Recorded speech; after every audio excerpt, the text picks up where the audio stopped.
अलमट्टी धरणाच्या उंचीविरोधात चक्काजाम करण्याचा निर्णय उद्या सांगली कोल्हापूर मार्गावर चक्काजाम, सांगलीतील विविध संघटनांचा इशारा.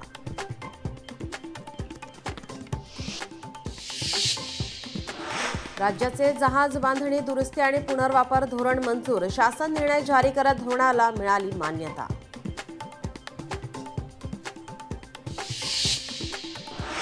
नवी मुंबई, पनवेल आणि उरण शहरात पुढील 15 दिवस ड्रोन उडवण्यास बंदी, सुरक्षेच्या दृष्टीने पोलिसांची खबरदारी.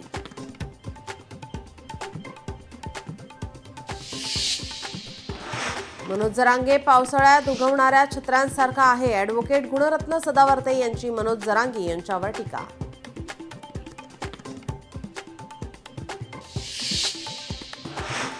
ऑनलाईन पोर्टलवर प्री स्कूलची नोंद करावी लागणार, शिक्षण विभागाचा महत्त्वाचा निर्णय, यामुळे पालक आणि विद्यार्थ्यांची होणारी लूट थांबणार.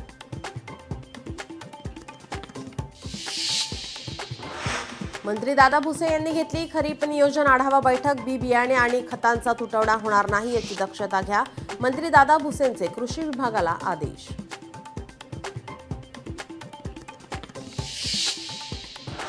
राज्यात अनेक भागांमध्ये अवकाळी पावसाची हजेरी, 21 जिल्ह्यांमध्ये 86 तालुक्यांना अवकाळी पावसाचा तडाखा, मका, ज्वारी, बाजरी यांसह अनेक पिकांचं नुकसान.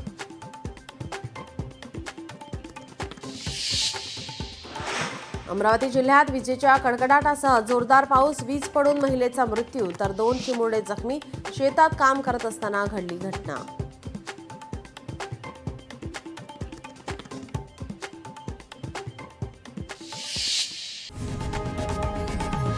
लोकशाही मराठी ऐका, पहा, जागरूक रहा.